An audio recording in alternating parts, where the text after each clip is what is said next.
Hello, everyone, and welcome to our next Reddit episode of Am I the Bad Person? Today's theme is relationships and money. Let's dive right into the first story. So the first question is, am I the bad person for not selling my house? So my husband 32M and I 32F have been married for 12 years, together for 14. For 13 years he's been the picture perfect, caring, adoring, attentive husband and father to our 3 kids, all under 12. He was doting, loving, and a great provider. And I stayed at home from time to time. Our second child was born, so 9 years now. He was literally the guy everyone called a friend. The old ladies at church called him when they needed help. He taught Sunday school. People trusted them to babysit their kids. And he was one of the only dads in our friend group that would volunteer to watch everyone's kids if the moms wanted to go out. My friends were jealous, and his willingness to help, to always be there, and to be so involved with kids without me asking for breaks. He was very much aware there were his children as well, and never complained. Our only marital disputes were that I think were normal things like, hey, you forgot to take out the trash. And maybe the worst thing being disagreeing on how to discipline the kids.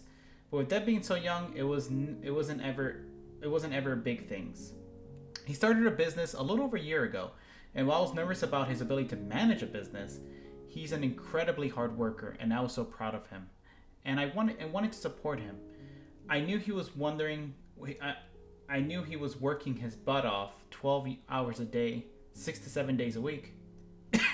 So I didn't really think it was that unusual that he was more distant and easily annoyed over the last year. He was still loving and trying to be a good dad. 6 months ago, he literally woke up and left in the middle of the night, said he hasn't been happy in a marriage for 10 years. Wow. Said he couldn't even be in our house. He's lived in his truck since then. Since then, not a week has gone by that I don't find a new lie. He never owned our car. He had sold the same truck to multiple people. He stopped paying our mortgage months ago. He took a huge personal loan out. He let the insurance on his business truck lapse. He stopped paying the guys working for him and took out so many predatory loans that I started getting calls to my phones from creditors. There has been so many more, and a very questionable relationship with a woman he met. At the very least, an emotional affair. But he insists there is nothing else. I don't really want to get into that though. Long story short, I'm filing the divorce even though I'm heartbroken and feeling completely blindsided. Luckily for me, none of this is in my name, and the only one affecting me is the mortgage. He's trying to force me to sell our home, lived here for 7 years. 1.3 interest rate, 4B, 2B, and a low monthly payment, so he can pay off his debt. Me and the kids would move into my mom's basement until he can buy us a new home. I'm not naive enough to believe that will happen, but he's turning into a vindictive person I don't even recognize. He took my car under the guise of getting it repaired and refuses to return it. He won't tell me where it is. It's in his name, as if I had never had a reason to ever think he was capable of any of this. I gave my entire life and trusted him with everything for the last 13 years. Anyway, the sudden drastic character change and seemingly departure from reality makes me concerned that it's possible mental health crisis. But he refuses to get any help at all. So to protect the kids and I from further consequences of his actions, I have filled out paperwork and will be filing. I haven't worked in 9 years and have a special needs child and a medically fragile child who have been homeschooled. I'm desperately trying to get a job as quickly as possible to save our home. I know I can do it. I'm capable and smart, but it's going to be hard. I know saving the house is going to be in the kids' best interest, and I won't ever find a rental remotely like what we have in our price range. But he keeps telling me things like, if you really loved me, you would sell the house. Or you're making my life really hard, or accusing me of trying to take everything from him when he left us and hasn't been restricted access from the house or the kids or anything. He also really tries to see or contact the kids, even ignores their messages when they send him messages from their kids' messaging apps on their tablets. I still love him and am so concerned for his health and safety, and know my kids have to be number one, but his guilt trips are weighing on me. And I guess I'm just looking for an outside opinion. Am I doing the right thing, or should I be selling the house to get him out of trouble? Sorry if this is a little unorganized, but it's really hard to write about. I wanted to make sure I put enough in to understand the situation, but I don't want the story to be recognized. Thanks for reading. TLDR. Loving husband of Troyer son left suddenly and demanded a divorce. Then I found that he had a massive secret debts. He had little to no communication with the kids, completed personality change, and living in his car now. Wants me to sell the house off to pay his debts before we get divorced. I want to keep it because it's the safest place for my kids and the smartest decision financially.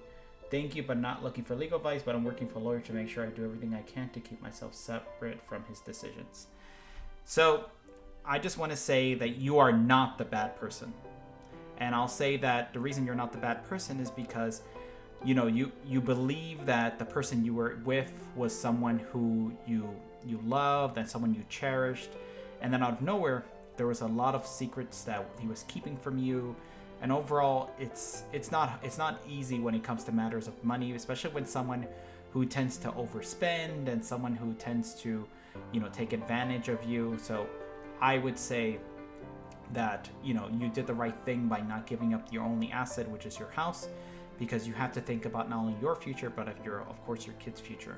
And this is not something, of course, that I take lightly, because it's important to really understand that, the kids' future and your own future are really what matter in here. And I know that your husband is important to you, but at the same time, sometimes you have to cut your losses and just keep pushing forward and just secure your future. So I want to thank you for the story. And hello everyone, my name is Anthony and I'm the host of TheLostSanctuary. I hope you've been enjoying our content so far, and if you have, please feel free to like and subscribe. Also, we have our website up here, and we also have some socials down here. And as always, leave your comments down below. Am I the bad person for pressuring my stay-at-home partner to get a job because I'm tired of being the sole breadwinner? Hi everyone, I'm looking for some advice on a situation that's causing a lot of stress in my relationship. I, 31M, have been in a relationship with my partner Emma, 30F, for 4 years. We've been living together for the past 2 years. Emma decided to leave her job about a year ago to focus on managing the household and taking care of some personal projects. Initially, I was supportive for her decision, and we agreed that this would be a temporary arrangement while she figured out what she wanted to do next. However, it's been almost a year now, and Emma hasn't taken any concrete steps towards finding a new job or pursuing her career goals. I've been the sole breadwinner during this time, and while I've been grateful for the support she provides at home, I'm starting to feel overwhelmed. Financially, it's become a strain. I'm also feeling frustrated that Emma isn't actively seeking employment or contributing to the household income. I've tried to discuss this with Emma several times, and she's promised to start job hunting, but nothing has changed. Recently, I gave her an ultimatum: either start looking for a job within the next 2 months, or I'll need to reconsider our living situation. Emma is upset and feels that I've been unfair. She said that she's been focusing on personal development, that the pressure to find jobs is causing her anxiety. She believes I'm not considering her feelings and the effort she's put into managing the home. Some of my friends think I'm being reasonable, and it's important for both partners to contribute to the household in some way. Others feels that I'm being too harsh and not respecting Emma's current situation and mental health. Am I the bad person? So I'm gonna be honest here. This is a very delicate one. So I would say in most regards, you are not the bad person in this case, because your partner is currently kind of living off your financial situation. But I'm going to say that some partial things about it is that sometimes it's true that people need time to heal, and at the same time you just need to give people a time limit of how long it is it takes for the person to heal. And if you feel there's no change in their nature, then yeah, it's definitely unreasonable for someone to expect that you're just going to take care of them forever, especially considering your own financial situation where maybe you can't pay for everything. So I feel like it's really unreasonable to just expect you to be the sole breadwinner, considering you're probably like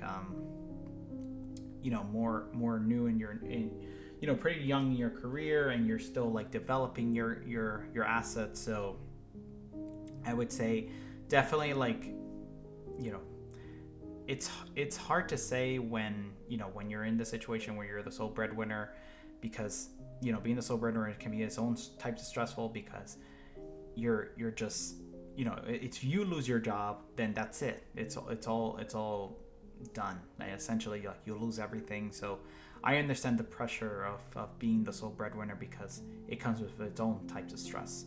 So I would say overall, you're not a bad person, but definitely give your partner time to pick themselves up. And definitely, it doesn't have to be like something like 2 years or 3 years, but like just give them a couple of months, 3 to 6 months, see where they're at, and then from there really assess like what you want to do with your relationship. So I would say, if the relationship isn't working out, definitely think about what you guys want to do next, and just come to an amicable conclusion. Hopefully, keep doing what you're doing. You're doing an amazing job, and I'm wishing everyone out there all the best. All right, until next time, adios.